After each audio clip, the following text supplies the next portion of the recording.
Hello，大家好啊！今日好開心同大家分享嘅呢，就係我同姊妹們呢喺尋日元宵佳節嘅時候呢，去咗畫面見到呢一棟咁靚嘅建築物嗰度呢，嘆茶食點心啊！唔知大家有冇去過呢？咁呢，佢就係位於香港公園嘅羅桂祥嘅茶藝館。咁佢外立面呢好西式化啦，白色嘅一棟建築物，無論係入去飲茶啦，喺裏邊打卡啦，定喺外邊影相打卡呢，都係一個好好嘅景點嚟嘅。咁裏邊呢同外邊呢係完全對比鮮明啊！裏邊呢就係好中式化嘅，無論門窗啦、台凳啦、字畫啦、掛牆嗰啲裝飾物啦，都好有呢一個嘅中國嘅特色嘅，同茶藝兩個字呢好配搭啊，同埋喺入邊呢好寧靜啦，好舒服啦，好放鬆咯，俾人一個感覺呢，即係喺度呢嘆緊茶，即係有一個茶藝嘅感覺。咁另外呢，入邊我哋可以咧，每人嗌一壺茶啦。咁裏面嘅茶呢，係由幾十蚊一壺啦，至到20,000蚊一壺，咁貴都有嘅。咁你估呢？我係嗌咗一壺乜嘢價位嘅茶呢？陣間稍後公佈啦。咁事不宜遲啦，我講下個位置點樣去先。咁佢呢就係位於金鐘嘅太古廣場啦，天橋嗰層。咁呢就係搭2層電梯啦，咁就上到去香港公園嘅。咁可能大家都好熟悉香港公園係點樣去噶啦。咁上到去之後呢，就係呢一個位置啦。咁在前邊呢，見到係有個路牌指示嘅。咁呢，佢會指示呢香港茶具文物館咁樣嘅。咁過咗對面馬路呢，就係寫住香港公園嘅。咁喺右手邊嗰度呢，直行入去啦，就好快去到噶啦。咁直行呢，就會見到一個瀑布啦。咁其實呢一個位置其實應該行裏邊就會靚啲嘅。嗱，呢一個瀑布啦，再直行呢，咁就見到公園嘅入口啦。呢度呢，就係建築物嘅側邊嘅樣啦。咁呢一個呢，就係建築物啦。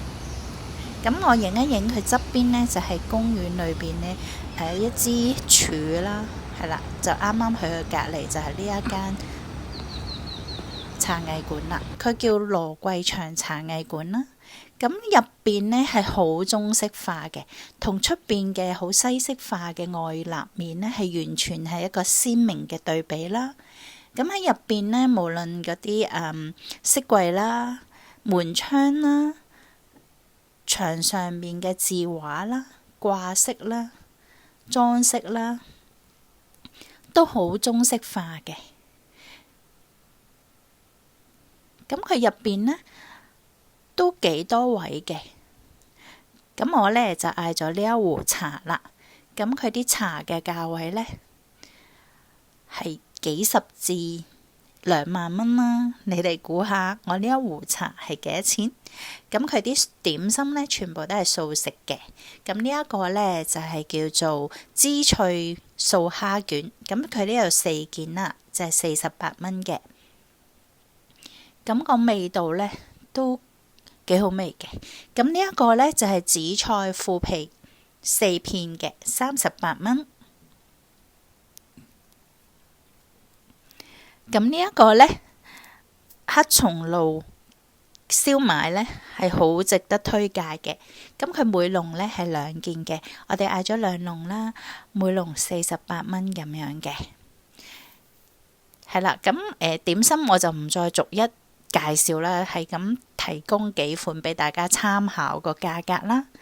咁嗰啲茶呢，個侍應生會攞嚟嘅時候會同你講，要泡幾多秒啊？例如20秒啊，或者10幾秒，即係視乎你嗌嘅品種而定嘅。咁佢啲點心呢，尤其呢一個燒賣呢，係好值得推介嘅。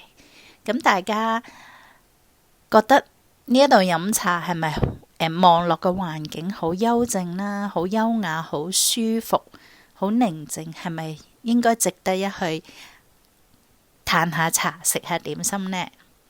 咁適逢呢，琴日呢係15啦，正月15，咁係食素嘅日子呢，亦都好啱嘅。咁佢啲點心呢，如果有奶呢或者蛋呢，佢會喺後邊括住呢寫明嘅，係啦。個壺茶啦，頭先講過啦，我個壺茶呢叫做陳年正山普洱嘅，咁係呢48蚊一壺嘅，係啦。樓上呢其實係另外有得參觀嘅，咁但係呢，我哋去到嗰日呢，唔知係咪因為時間早定係點樣呢，係冇開放俾我哋嘅，係啦。咁如果大家呢都有興趣，又中意飲茶、嘆下點心，又中意好似我咁樣呢，好中意呢個香港公園嘅環境啦，咁呢就不妨去呢一度呢，去打下卡、嘆下茶、食點心啦。